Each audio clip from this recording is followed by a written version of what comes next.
यानी 5 दिन तक ध्रुव ने उसी मंत्र का जाप किया और 5 दिन के बाद जब नेत्र खुले तो क्या देखा है, वृक्षों के नीचे पके पके फल पड़े हुए हैं। उठा करके खाए, जल पी करके बैठ गए। दूसरा आसन ध्रुव ने लगाया है तो दूसरा आसन ध्रुव का 25 दिन का लगा है। 25 दिन तक उसी मंत्र का जाप करते रहे। 25 दिन के बाद नेत्र खुले हैं, फल बड़े नहीं खाए, जल पी करके बैठ गए। अब तीसरा आसन जब ध्रुव ने लगाया है तो प्रमाण ये मिलता है कि वो तीसरा आसन ध्रुव का 5 महीने का लगा है। 5 महीने तक ध्रुव उसी आसन पर बैठ करके भगवान का ध्यान करके चतुर्भुजी स्वरूप को अपने हृदय में बसा के उसी मंत्र का जाप कर रहे हैं। वो 5 महीने भी पूरे हो गए। कुल मिलाकर के ध्रुव को उस जगह पर 6 महीने हो गए, लेकिन भगवान ने दर्शन नहीं दिया। ध्रुव उठ के खड़े हो गए, सीधे पैर के अंगूठे पर खड़े हुए और अपनी दोनों भुजाओं को ऊपर उठा दिया। दोनों भुजाओं को ऊपर उठाया है ध्रुव ने और प्राण वायु को खींचा है। जब प्राण वायु को खींचा तो हुआ क्या, जब ध्रुव ने खींची प्राण वायु तो ये हमारों की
चारों तरफ कोहराम मच गया।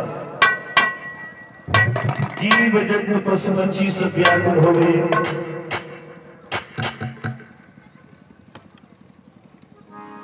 देवराज इंद्र का इंद्रासन हिलने लगा, क्षीर सागर खोलने लगा, शेष नाग अपने मुंह से जहर उगलने लगे। भगवान विष्णु ने जब ये दशा देखी है तो नारद को आवाज लगाई, नारद!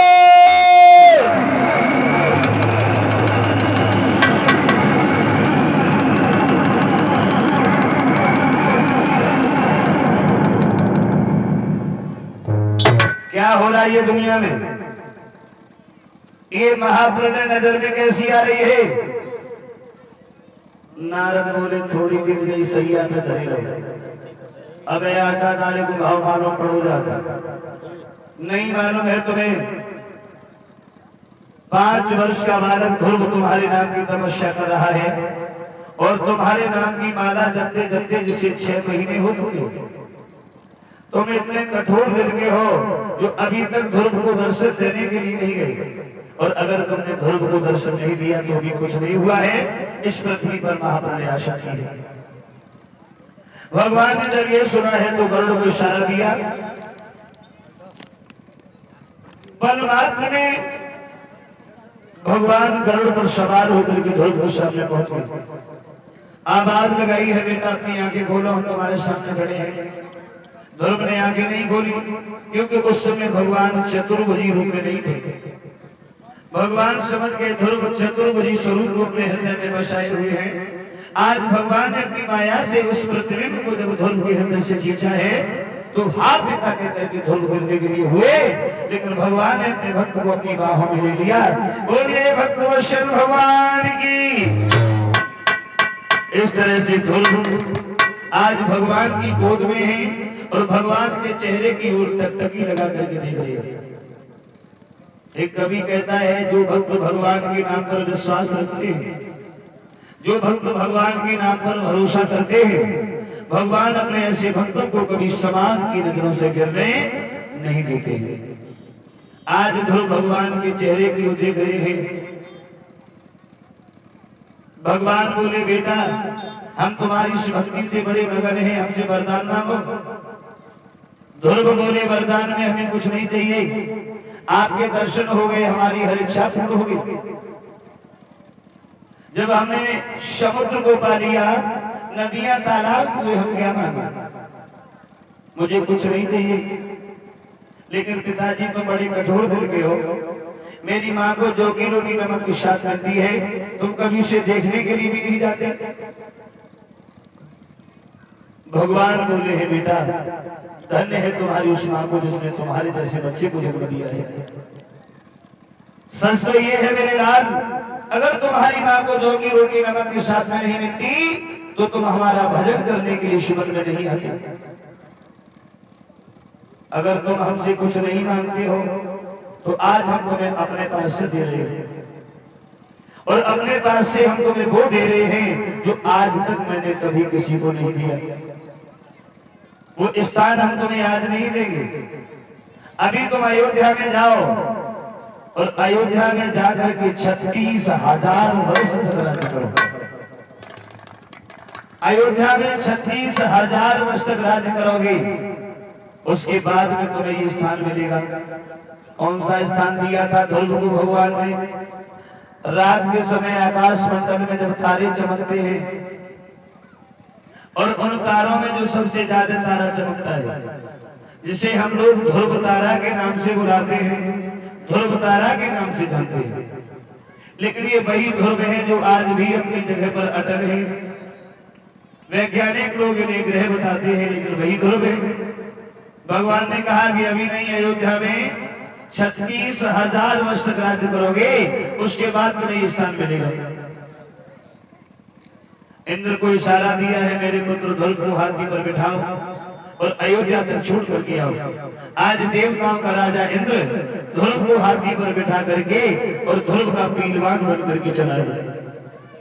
देखिए क्या थी प्रभु की लीला। समस्त देवताओं का राजा इंद्र और आज ध्रुव का पीलवान बन के जा रहा है। ये प्रभु की लीला है।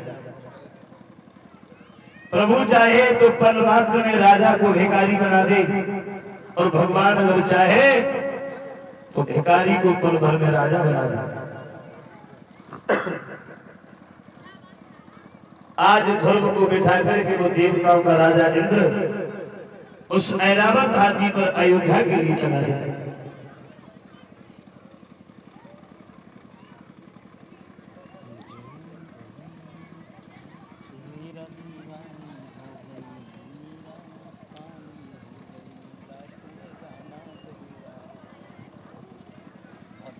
जब ये अयोध्या में पहुंचा है,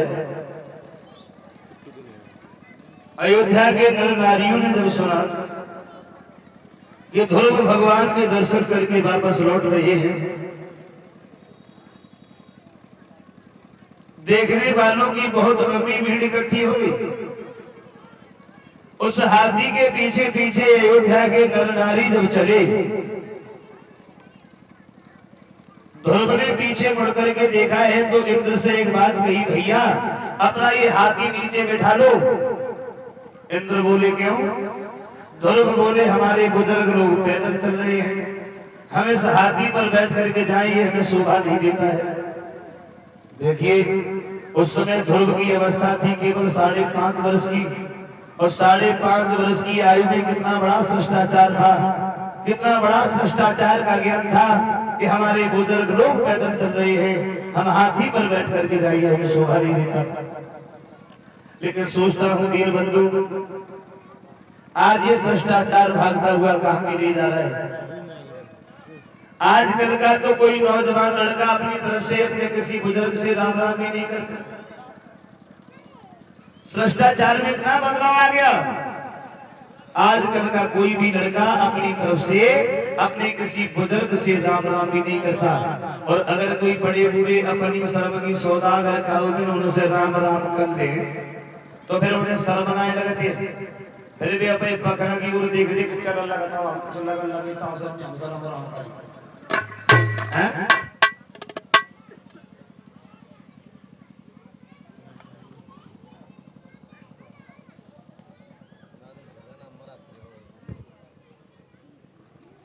आज है तो ज्यादा नहीं, थोड़ा समय लेंगे। पहले क्या था, आज क्या है और आगे आने वाले समय में क्या होगा, इसका तो भगवान ही मालिक है। पहले के लोगों में और आज के लोगों में कैसा भ्रष्टाचार है और कितना बदलाव है, जरा गौर करते हैं। पहले के बुजुर्गों में एक भ्रष्टाचार देखने के लिए मिलता था। क्या? जब कोई अपने से बड़े से अगर राम राम करते थे तो अपने दोनों हाथ यूं उठा करके दोनों हाथ जोड़ देते थे यूं, तब राम राम करते थे। राम राम भैया, राम राम दत्ता, राम राम बब्बा, यूं। पहले ये भ्रष्टाचार था पहले के बुजुर्गों में, और पहले के बुजुर्गों में ये भ्रष्टाचार आज भी देखने के लिए मिल जाता है। पहले के बुजुर्ग किसी से अगर राम राम करते हैं तो यूं ही दोनों हाथ जोड़ के दोनों हाथ उठा के राम राम करते हैं। लेकिन कुछ फिर बाद में समझदार हुए, कुछ पढ़े लिखे हुए, तो उनने मन में सोची काम ऐसी अपने दो हाथ और दूसरे के सामने जोड़ो है? अरे राम ही राम तो करनी है तो दो हाथ जोड़े का जरूरी है। सुबह एक हाथ उठाए के राम राम करने लगे, राम राम भैया है? ये भी भ्रष्टाचार आपने देखा होगा किसी किसी में। कहीं कोई जाते हैं चलते समय किसी से राम राम करते तो एक हाथ उठा के राम राम करते, राम राम भैया। ये भी भ्रष्टाचार कहीं कहीं दिखाई दे जाता है। लेकिन फिर कुछ और समझदार भाई उनने मन में सोची काम वैसे सिर लगी तरह ऊपर हाथ उठाओ तब राम राम करो। अरे राम ही राम तो करनी है तो वे सर हिलाए के राम राम करने लगे, राम राम भैया ऐसे। और अब तो बिल्कुल ही पढ़े लिखे हैं, बिल्कुल ही समझदार हैं, और अब इतने समझदार हैं, इतने पढ़े लिखे हैं जो अब तो मुंह से राम ही राम ना निकलते। एक जने बावर से आए रहे, एक जने जावर से जाए रहे, और देखियो दशा का दिन एक जने बावर से आए रहे और एक जने जावर से जाए रहे। उनने उनकी ओर देखो और उनने उनकी ओर देखो, उनने ऐसे करते ही, उनने ऐसे करते ही। अब चाहे नहीं मालूम मैंने कहेगा नहीं, अब तो मोहम्मद राम राम ना निकलते। एक बात और बताऊं, राम राम करने से कोई नुकसान नहीं है, राम राम करने से फायदा हुए। फायदा क्या है? देखिए पहला फायदा तो ये होता है, गुरु नानक जी अपनी नीति में अपने सुंदर शब्दों में कल्पना करते हैं कि भगवान का ये वो पवित्र और पावन नाम होता है जिसके एक बार सच्चे दिल से स्मरण करने से प्राणी के 10 पापों का खंडन होता है। इसलिए भगवान का नाम आप जपे और हूँ जपावे और नानक सो मुक्ति को पावे। खुद भी भगवान का नाम जपो और दूसरे से भी बुलवाओ तो दोनों का कल्याण होता है। ये पहला फायदा है। और दूसरा फायदा ये है, राम राम करने से जमाना बच जाते हैं कि जे हमें कितो चाहता है। अगर तुम्हें कोई ज्यादा चाहते हुए और तुम एक बार उनसे हाथ उठाए के राम राम कर लियो, अगर तुम्हें वे ज्यादा चाहते हुए और तुमने एक बार राम राम करी, बाबा राम राम, तो भी तुमसे 10 बार राम राम करिए, लला राम राम, बेटा राम राम, पूत राम राम, खूब लंबे हो जाओ, 1000 उम्र हो राम राम है? तो तुम जो समझ रहे हो ज्यादा चाहता।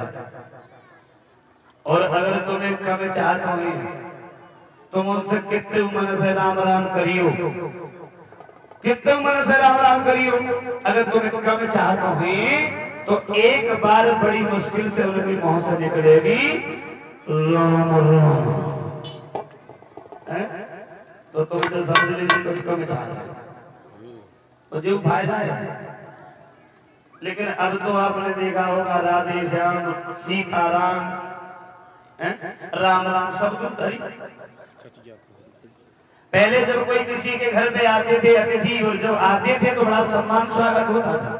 जब वो घर के लिए जाते थे तो घर के सब लोग घर से बाहर निकलते थे और 10-20 कदम पैदल चल के उन्हें विदाई देते थे, गले से लगते थे। जाते समय दोनों हाथ जोड़ करके कहते थे भैया अब की बार में जल्दी आइयो और जल्दी घूम जाइयो। अबे आए तुमको इतने के बाद आए, इतने के बाद मत आओ करो, अब की बार जल्दी घूम जाइयो। पहले ऐसे कहते थे,